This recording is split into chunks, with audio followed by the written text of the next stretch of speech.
नमस्कार प्रेक्षकांनो, आजच्या एपिसोडमध्ये इथे आता जानकी विचारांमध्ये असते. ती म्हणत असते की जेव्हा मी मकरनच्या केबिनमध्ये गेले होते तेव्हा ती ड्रॉवर उघडणारच तेवढ्यात तिथे मकरन येतो आणि जानकीला जोरात ओरडतो. अगदी इतका की जानकी घाबरते आणि तिचा हात पाण्याच्या ग्लासला लागून तो ग्लास खाली पडून फुटतो. इतक्या जोरात मकरन तिला ओरडलेला असतो. जानकी म्हणत असते की मकरन मला इतक्या जोरात का ओरडला असेल, म्हणजे मी त्याच्या पर्सनल स्पेसमध्ये त्याला न विचारता गेले हे त्याला आवडलं नसेल का? कदाचित म्हणूनच तो माझ्यावरती ओरडला असं आता जानकीला वाटत असतं. ती म्हणते कारण तेच आहे की मी त्याला न विचारता त्याच्या पर्सनल स्पेसमध्ये गेले. त्यानंतर प्रेक्षकांनो, इथे आता ऐश्वर्या येते आणि म्हणत असते की डॅड, मी काय म्हणते, मी आता मुंबईला परत चालले, कारण मला इथे गावामध्ये खूपच जास्त बोर होतं आहे.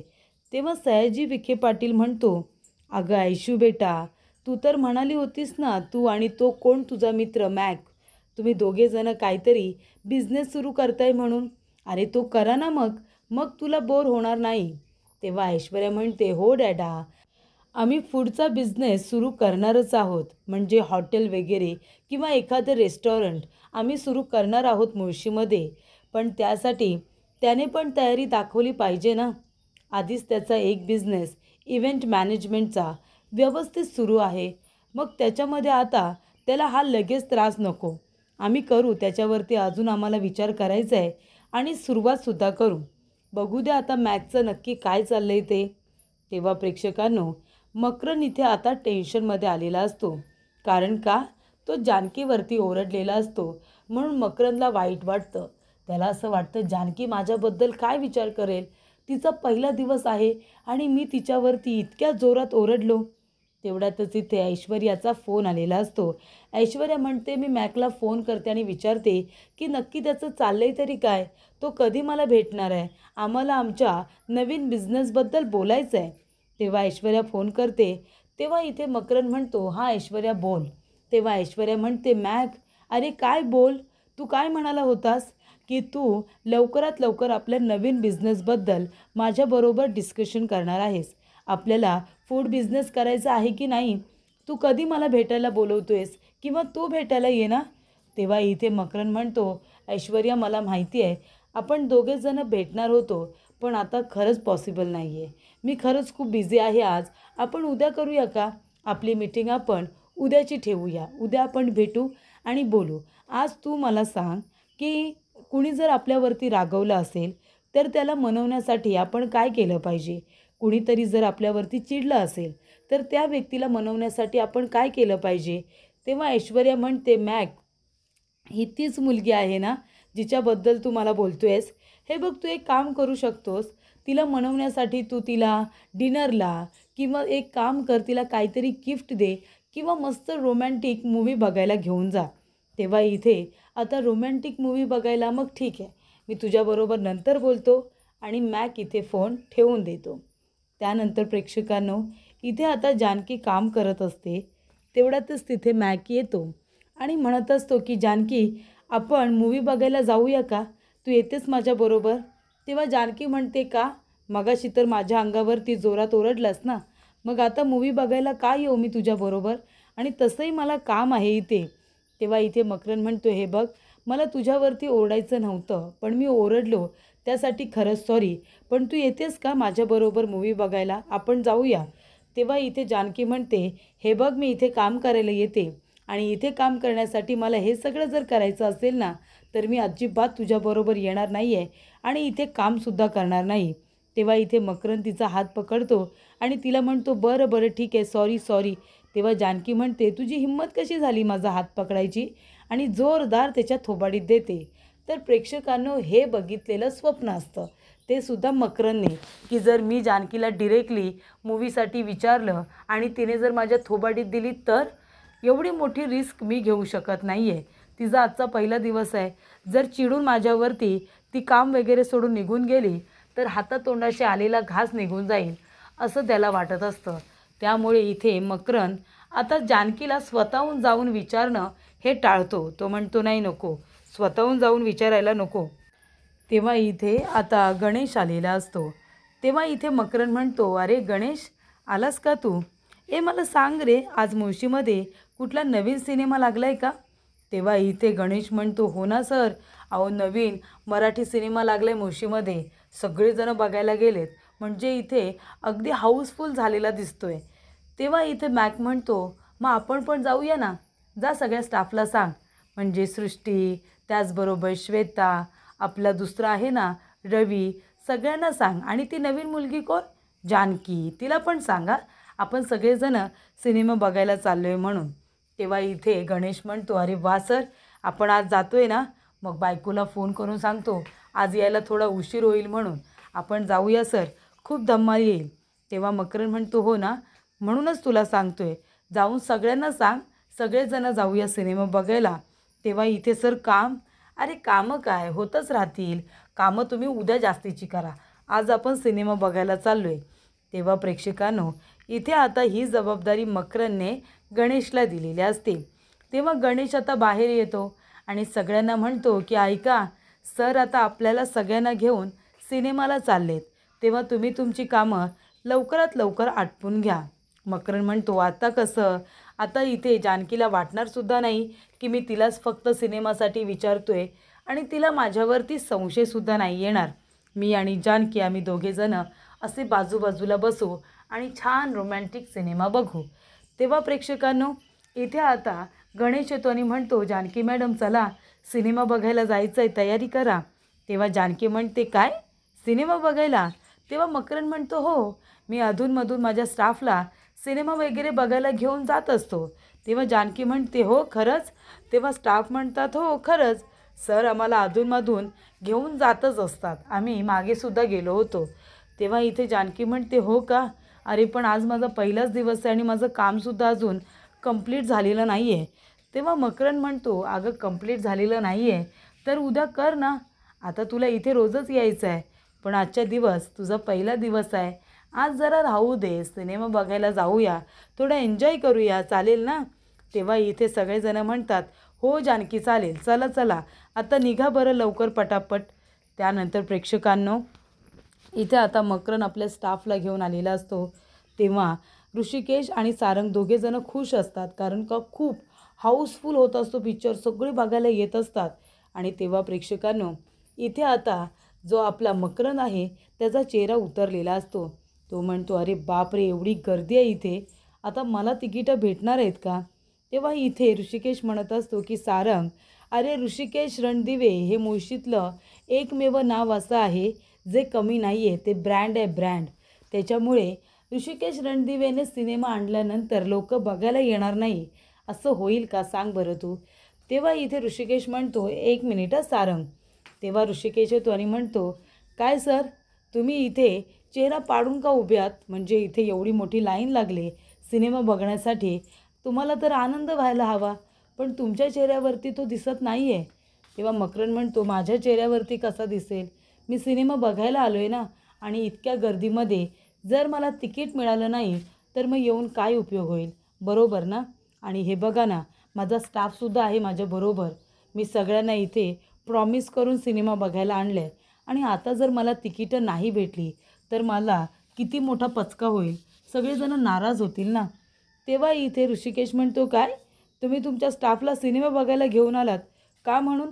तेव्हा मकरन म्हणतो, कसं आहे, अधूनमधून इथे जर आपल्याकडून कोणी जर दुखावलं गेलं असेल, कोणी नाराज असेल, तर त्यांचं मन राखण्यासाठी असं करावं लागतं, स्टाफला खुश ठेवावं लागतं. तेव्हा इथे ऋषिकेश म्हणतो, अच्छा, म्हणजे आता स्टाफच्या मनाचा विचार करता इतका, म्हणजे नक्कीच तुमच्या मनावरती कुणीतरी ताबा मिळवला आहे, हे मात्र नक्की, बरोबर ना? तेव्हा मकरन म्हणतो, हो, असं म्हणालात तरी काही हरकत नाही. तेव्हा इथे ऋषिकेश म्हणतो, सारंग जा 9 तिकिटांचा बंदोबस्त कर. किती हवेत तुम्हाला? 9च हवेत ना? तेव्हा मकरन म्हणतो, हो, मी आणि माझा स्टाफ, मला 9 तिकीटं हवी आहेत. तेव्हा इथे सारंगला आता ऋषिकेशने सांगितलेलं असतं, 9 तिकीटं घे आणि साहेबांना दे. तेव्हा प्रेक्षकांनो, सारंग जातो, 9 तिकीटं घेऊन येतो आणि इथे आता आपल्या मकरनला ते दिलेली असतात. तेव्हा ऋषिकेश म्हणतो की तुमचं संपूर्ण नाव काय सर? तेव्हा मकरन म्हणतो, प्लीज तुम्ही सर वगैरे म्हणू नका, तुम्ही मला फक्त मकरन म्हणा, आणि माझं नाव ऋषिकेश रणदिवे असं आता ऋषिकेशने सांगितलेलं असतं. तुम्हाला भेटून खरंच खूप छान वाटलं. तेव्हा मकरंद म्हणतो, थँक्यू सो मच. तुमच्यामुळे माझ्या स्टाफसमोर माझी लाज राहिली. तेव्हा तो म्हणतो, किती पैसे झाले? तेव्हा ऋषिकेश म्हणतो, साहेबाऊ पैशाचं काय, तुम्ही जा, तुम्हीसुद्धा भले माणूस आहात, जाऊन तुमच्या स्टाफबरोबर एन्जॉय करा. त्यानंतर प्रेक्षकांनो, इथे आता अवंतिका विचारत असते, सौमी मग आता पुढे काय करायचं ठरवलेस तू? म्हणजे आता लॉनंतर काय करणार आहेस? तेव्हा इथे सौमित्र म्हणतो की इंटर्नशिप करायचं ठरवतोय, पण मला जर तुझ्या बाबांच्या अंडर इंटर्नशिप करता आली तर खूपच छान होईल. तेव्हा प्रेक्षकांनो, इथे आता ऋषिकेश सारंग खुश असतात, कारण खूपच गर्दी झालेली असते. त्याने आणलेला सिनेमा हाऊसफुल झालेला असतो. त्यानंतर प्रेक्षकांनो, अवंतिका म्हणत असते की माझ्या बाबांच्या अंडर तुला इंटर्नशिप करायची आहे, मग जरा कठीणच वाटते. तेव्हा इथे स्वामी म्हणतो, आणि तुझं काय? तेव्हा अवंतिका म्हणते, मला आहे ना खरं तर मुंबईला जायचं आहे रे. मला मुंबईला जाऊन आता पुढचं शिक्षण आणि इंटर्नशिप करावीशी वाटते. कारण का ते पण सांगते तुला, मुंबईमध्ये अरे नवनवीन अपॉर्च्युनिटीज आहेत, आपल्याला खूप काही तिथे शिकायला मिळतं, आपल्यामध्ये सुद्धा खूप काही बदल घडतात, बरोबर ना? तेव्हा इथे स्वामी म्हणतो, ठीक आहे, मग मी पण मुंबईला येतो. अवंतिका म्हणते, का रे, तू काय मला आता फॉलो करणार आहेस का?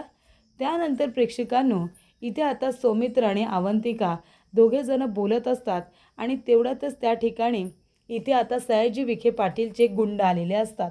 आणि तेव्हा प्रेक्षकांनो, ते गुंड म्हणत असतात, काय रे, हा सौमित्र ना ऋषिकेशचा भाऊ आहे हा, बरोबर ना?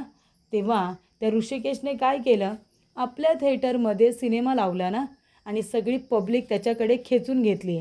मग आता आपण त्याच्या भावाला, या हिरोला नाचायला लावायचं, आपण इथे त्याला नाचायला लावायचं, त्याचा व्हिडिओ करायचा आणि तो त्या ऋषिकेशला पाठवायचा.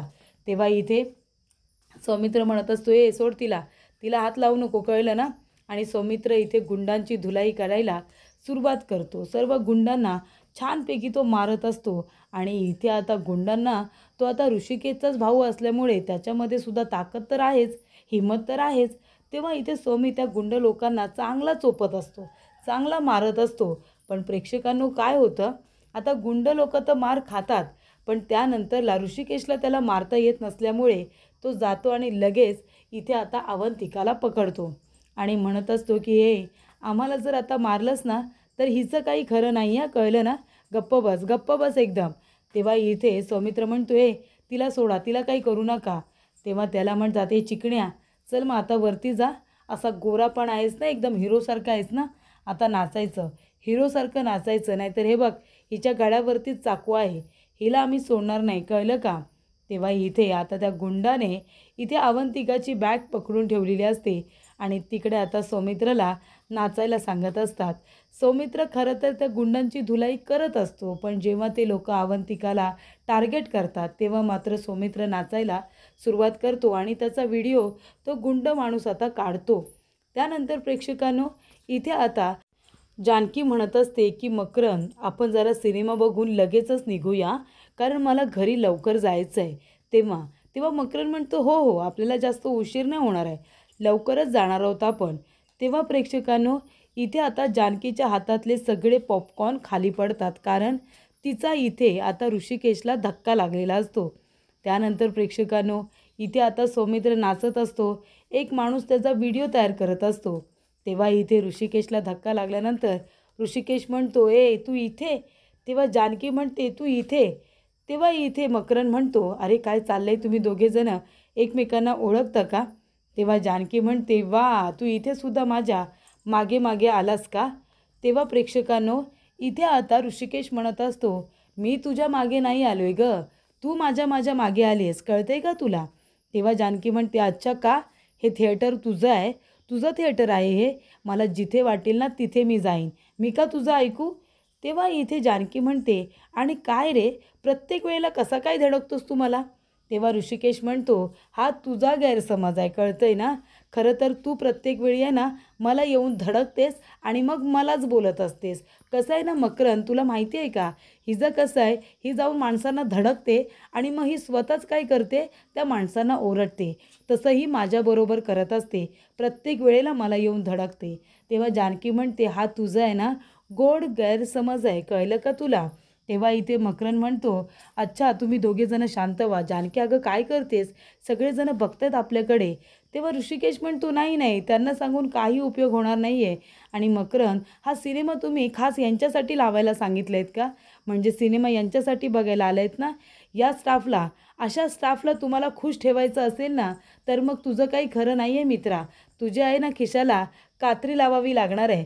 कारण का, तू कितीही प्रयत्न केलेस ना, तरीसुद्धा ही आग आहे आग, आणि आगीमध्ये तू सुद्धा जळून खाक होशील. तेव्हा यांना आनंदी ठेवण्याचा प्रयत्न करू नको, नाहीतर खिसा नेहमी तुझा रिकामाच राहील. कारण कितीही प्रयत्न केलेस तरी ही काय आनंदी होणार नाही आहे असं मला वाटतं. तेव्हा इथे जानकी म्हणते, आणि तुझं काय रे, तुझे नवनवीन छंद काय आहेत ते सांग ना. तेव्हा ऋषिकेश म्हणतो, तुझे छंद आहेत ते लोकांना ठोकण्याचे. अरे मकरन, हिला स्टाफ म्हणून ठेवायच्या आधी आहे ना, हिला चालायला सांगायचं होतंस, चालायची प्रॅक्टिस घ्यायची होतीस. कारण हिच्या पायांमध्ये त्राणच नाही आहे, लोकांना धडकत असते, सारखी पाडत असते त्यांना. तेव्हा जानकी म्हणते, आणि तुझं काय रे, तू काय करतोस, लोकांना त्रास देतोस, लोकांना इथे त्यांच्या गेममध्ये आडवा येतोस, इथे अशी पानांची विमानं तयार करतोस आणि ती फेकून मारतोस, हेच तर तुझे छंद आहेत ना. तेव्हा इथे ऋषिकेश म्हणतो, गप्प बस ग तू, काहीही बोलतेस, माझे काही छंद नाही आहेत, उलट तुझेच छंद आहेत, लोकांना त्रास द्यायचं, त्यांना उगाचच बोलायचं आणि त्यांना धडकायचं, कळलं का. असं बोलून ऋषिकेश तिथून निघून जातो. तेव्हा इथे मकरन म्हणत असतो की जानकी शांत हो, शांत हो, गेला ना तो आता, तर शांत हो. त्यानंतर प्रेक्षकांनो, इथे आता सौमित्रचा डान्सचा व्हिडिओ ऋषिकेशला पाठवलेला असतो. ऋषिकेशने आता आपल्या भावाला नाचताना बघितल्यानंतर जो काही इथे ऋषिकेशला राग आलेला असतो, की प्रेक्षकांनो, इथे आता ऋषिकेश म्हणतो की सारंग, चल लवकरात लवकर, आपल्याला आता एका ठिकाणी त्या सयाजी विखे पाटीलच्या माणसांची जी हिंमत वाढली ना, त्यांचं आता मला काम तमाम करायचं आहे. तेव्हा प्रेक्षकांनो, इथे आता ऋषिकेश त्या ठिकाणी येतो ज्या ठिकाणी इथे सौमित्रला नाचायला लावलेलं असतं. गाडीवरती येतो आणि अशी काही गाडीवरूनच बसूनच त्या माणसाच्या कंबरड्यामध्ये लाथ मारतो की त्याला दुसरीकडे पाडतो. त्यानंतर प्रेक्षकांनो, इथे आता ऋषिकेश आल्यानंतर त्या गुंड लोकांची चांगली धुलाई करतो. एकेकाला इथे आता हवं तेवढं मारतो. मग काय, सौमित्र एका गुंड्याला मारतो, ऋषिकेश मारतो, सारंग मारतो, सगळेजणं मिळून त्या सयाजी विखे पाटीलच्या माणसांची चांगलीच धुलाई करून टाकतात. तेव्हा इथे अवंतिकाच्या जीवात जीव येतो. जेव्हा सौमित्र तिच्यासाठी नाचत असतो तेव्हा प्रेक्षकांनो, अवंतिका रडत असते. त्यानंतर इथे ऋषिकेश म्हणतो, सौमित्र तू ठीक आहेस ना रे. तेव्हा इथे सौमित्र म्हणतो, हो दादा मी ठीक आहे. तेव्हा सौमित्र म्हणतो, आणि तुम्ही तिघेजणं इथंच उभं राहायचं, आणि जर पळून गेलात तर तुमची इथे आता उघडं करून तुम्हाला गावातून धिंड काढेन, तेव्हा गपचूप तिथे उभं राहायचं. तेव्हा सौमित्र म्हणतो की दादा मी ठीक आहे. तेव्हा ऋषिकेश म्हणतो, तू एक काम कर, तू या मुलीला घरी नेऊन सोड. पण अरे तू मला सांग आधी सौमित्र, ही मुलगी कोण आहे रे. तेव्हा सौमित्र म्हणतो, दादा ही माझी मैत्रीण आहे. अरे हो मैत्रीण आहे माहिती आहे, पण नाव काय आहे. तेव्हा इथे सौमित्र म्हणतो की नाव आहे अवंतिका. तेव्हा प्रेक्षकांनो, इथे आता सौमित्र म्हणतो, अवंतिका हा माझा मोठा भाऊ ऋषिकेश दादा, आणि हा माझा लहान भाऊ सारंग. तेव्हा इथे अवंतिका त्या दोघांना सुद्धा अगदी प्रेमाने हाय म्हणते आणि खूपच जास्त खुश होते. जेव्हा ऋषिकेश येऊन सगळ्यांची धुलाई करतो तेव्हा ती थँक्यू दादा असं सुद्धा म्हणते. तेव्हा ऋषिकेश म्हणतो की सौमित्र ही माझी गाडीची चावी घे आणि तू या मुलीला तिच्या घरी नेऊन सोड. त्यानंतर प्रेक्षकांनो, पुढील भागामध्ये इथे आता ऋषिकेश चणे खात बसलेला असतो आणि जानकीच्या मागे गुंडे लागलेले असतात. ती धावत पडते, त्याने म्हणते, वाचवा मला, वाचवा, माझ्या पाठीमागे गुंड लागलाय. तेव्हा इथे मला वाचवा, मी एकटी आहे. ऋषिकेश म्हणतो, तुमचा हाच तर प्रॉब्लेम आहे ना रे, की तुम्ही एकटी कुठे आहात. तुमची हिंमत आहे ना तुमच्याबरोबर, काढ तुझ्या पायातली चप्पल आणि फोड त्याचं थोबाड. तेव्हा इथे जानकी आता पायातली चप्पल काढते आणि त्या गुंड माणसाला थोबाडते, त्याला मार मार मारते. तेव्हा इथे ऋषिकेश म्हणतो की आता यापुढे एकटं म्हणून घाबरायचं नाही, यापुढे इथे आरडाओरडा करायची नाही, मदत मागायची नाही, तर सरळ लढायचं, सरळ मारायचं, असं ऋषिकेशने जानकीला सांगितलेलं असतं. तिची हिंमत वाढवलेली असते आणि त्यामुळे इथे जानकीने त्या गुंड लोकाची धुलाई केल्यानंतर तिच्यामधला आत्मविश्वास हा जणू काही वाढलेला असतो. आणि त्यानंतर ऋषिकेश स्वतः जानकीला आपल्या गाडीवरती बसवतो आणि तिला तिच्या घरी नेऊन सोडतो. तेव्हा इथे जानकीच्या मनामध्ये जो काही ऋषिकेशबद्दल गैरसमज असतो की तो खूप जास्त आगाऊ आहे वगैरे, तो गैरसमज आता थोडाफार का होईना पण निघून गेलेला असतो.